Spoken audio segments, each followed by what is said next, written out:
Bismillahirrahmanirrahim. Now the discussion today will be about short vowels in the Arabic language.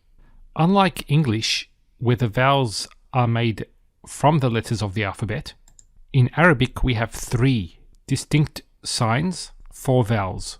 I have written them down on the left side, and they are Dhamma, Fatha and Kasra. So I've written the letter Noon, which has the N sound, and I'm going to be writing a Dhamma on top of the Noon here. This is how it is written. It's like a small wow, and it has the U sound. So the way you would pronounce this is Nu. Now you can watch this, and this will go through how each of the letters are pronounced with the Dhamma. U, Bu, Tu, Thu, Ju, Hu, Khu, Du, Zu, Ru, Zu, Su, Shu, So, Do, To, Vo, Ru, Ru, Fu, Qu, Ku, Lu, Mu, Nu, Hu, Wu, Yu.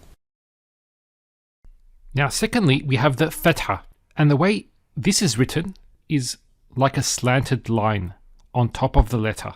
And this haraka, or this short vowel, has the A sound. The way we would pronounce the Noon with the Fatha would be Na. Now you can watch this to hear how the Fatha is pronounced with each of the letters of the Arabic language.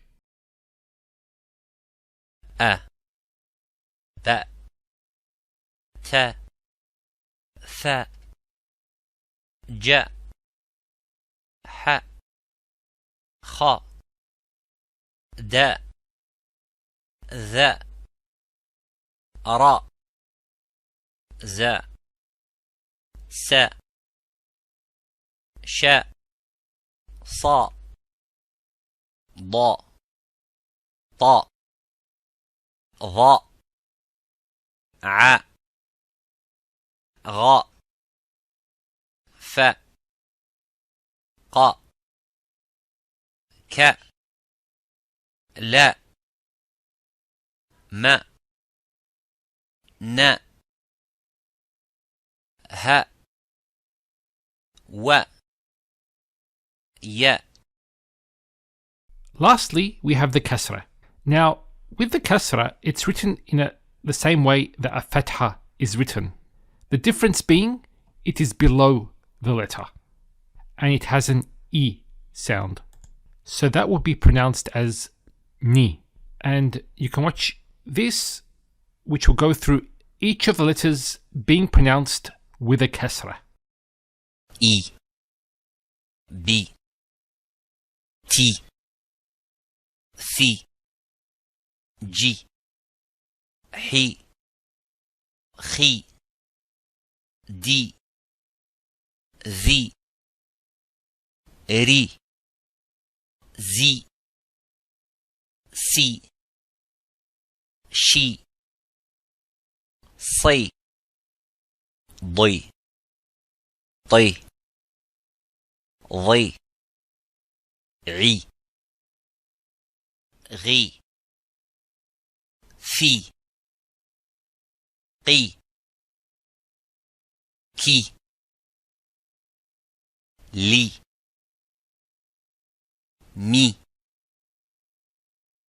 Ni, Hi, We, Yi.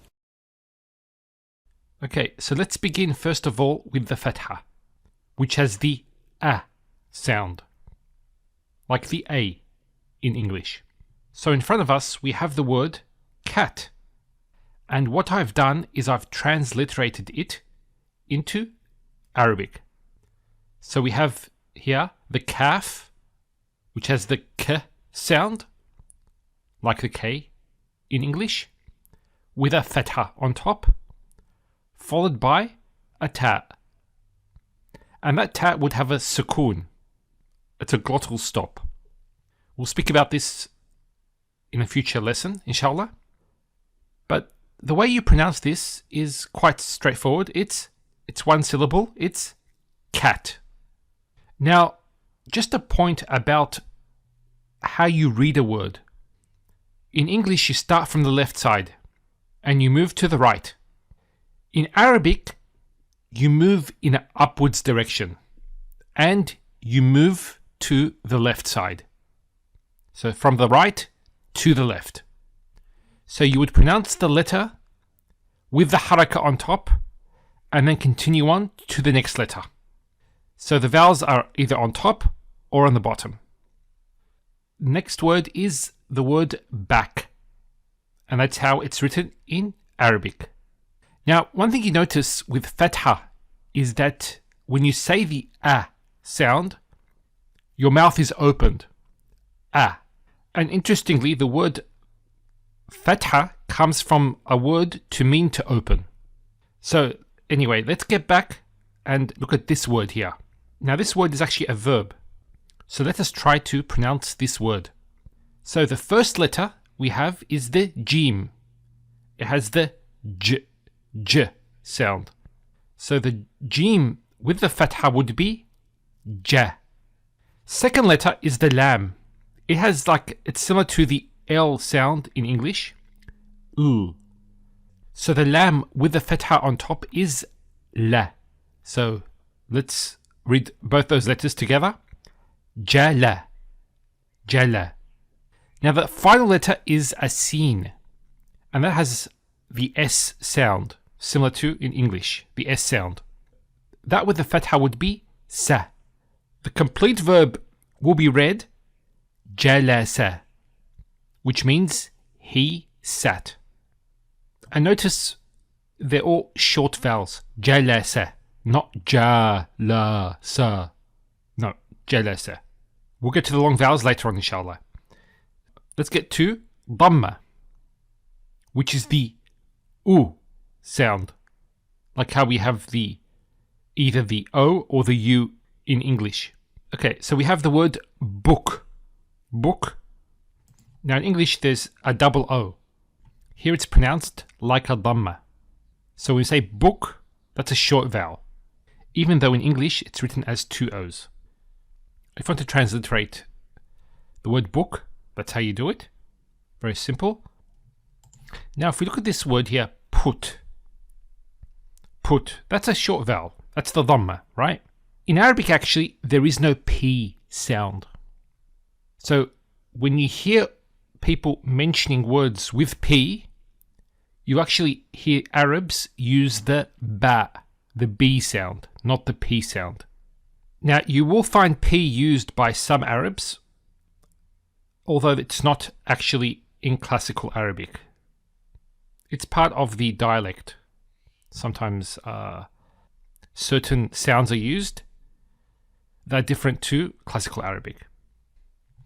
Okay, now we come to another word. Let's try to pronounce this word. So we have this sin, the ba and the lam, and there's two dhammas there, one on the sin and one on the ba. So let's first of all look at the sin with the u sound, it's su. Then the ba with the dhamma, it's bu. And then you have the lam. And we assume that the lam is a glottal stop, a sukoon. It will be pronounced as subul. Subul. This is a plural actually of a word that means a path.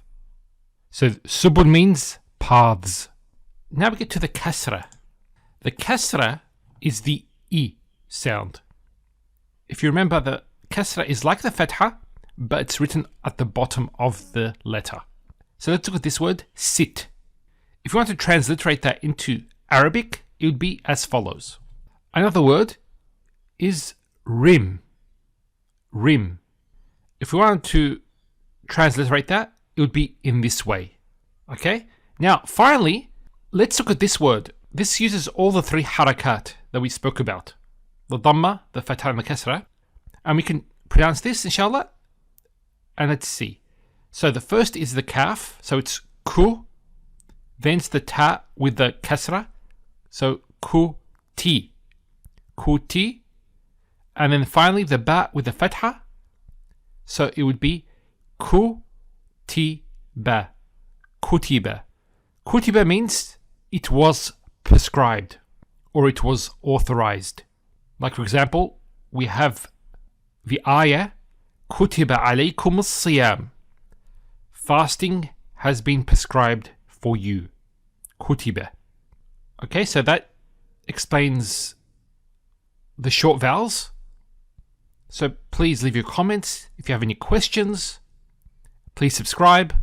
And Assalamu alaikum wa rahmatullahi wa barakatuh.